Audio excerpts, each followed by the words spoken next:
हम लोग चर्चा करेंगे समूह। पिछले कक्षा में हम लोग चर्चा किए थे समूह जो है CH फुले ने समूह के दो प्रकार बताया था, प्राथमिक समूह और द्वितीयक समूह, है ना। तो आज हम भावना के आधार पर समूह के प्रकार जो समदर ने बताया, हम भावना के आधार पर बताया।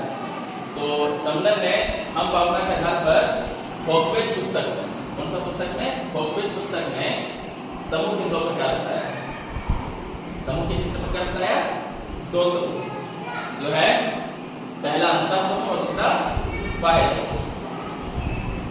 हम भावना के आधार पर फोकवेज पुस्तक में समदर ने समूह के दो प्रकार बताया।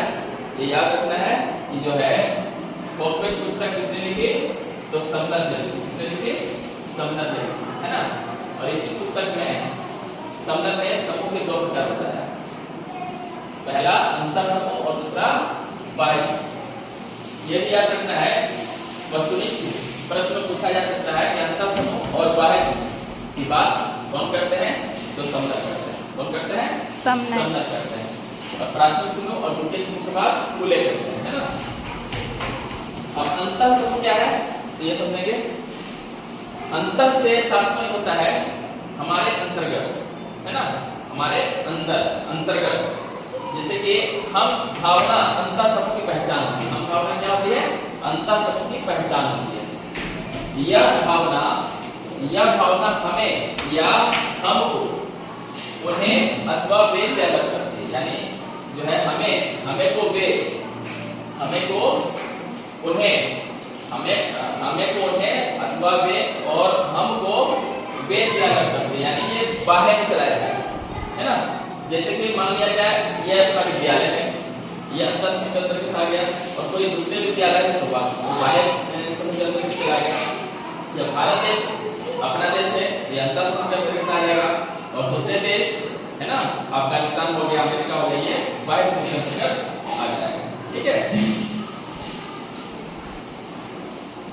अब क्या है?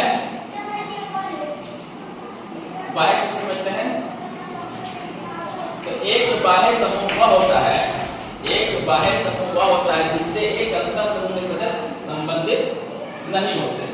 एक बाह्य समूह वह होता है जिससे एक अंतः समूह, ये अंतः समूह पहला होता है, अंतः समूह के सदस्य संबंधित बाह्य समूह में नहीं हो सकते, है ना। बाह्य समूह जो है वह होता है जिससे एक अंतः समूह के सदस्य संबंधित नहीं होते हैं। एक बाह्य समूह के सदस्यों को अंतः समूह के सदस्यों की ओर से प्रतिकूल व्यवहार का सामना करना पड़ सकता है। अंतः समूह के सदस्यों को बाह्य समूह के सदस्यों की ओर से प्रतिकूल यानी टकराव की भावना उत्पन्न हो सकता है या पैदा कर सकता है ना। तो जो है एम श्रीनिवास ने प्रवासियों को बाह्य समूह, प्रवासियों को क्या माना है? बाह्य समूह, बाह्य समूह से माना है। आप समझिए समूहों के कुछ अन्य प्रकार जो है संदर्भ समूह। पूछा जाएगा संदर्भ समूह की सर्वप्रथम चर्चा किसने किया था? तो हाइमन। लेकिन समाजशास्त्र विषय में जो बात विस्तृत रूप में चर्चा किया है वो क्या है? मर्टन। वो क्या है? मर्टन। संदर्भ समूह। संदर्भ समूह होता क्या है? तो वे समूह जिनके हम सदस्य तो नहीं होते हैं, लेकिन उसके सदस्य बनने की आकांक्षा या चेष्टा रखते हैं, उसको हम क्या कहेंगे? संदर्भ समूह। जैसे मान लीजिए आप विद्यार्थी है ना, विद्यार्थी और आपको जो शिक्षक, आप शिक्षक बनना चाहते हैं, शिक्षक की तरह आप क्या करेंगे? बर्ताव करेंगे, आदत लगाएंगे और उनको अपना रोल मॉडल मानने लगेंगे। तो उसको हम क्या कह सकते हैं? संदर्भ समूह कह सकते हैं, है ना।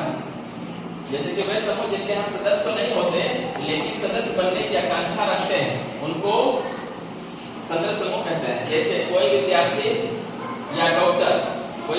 डॉक्टर या शिक्षक बनना चाहते हैं तो वह उनको अपना आदर्श मानने लगता है तथा उनके जैसा बर्ताव करने लगता है, तो उसे हम क्या कर सकते हैं? संदर्भ समूह कह सकते हैं।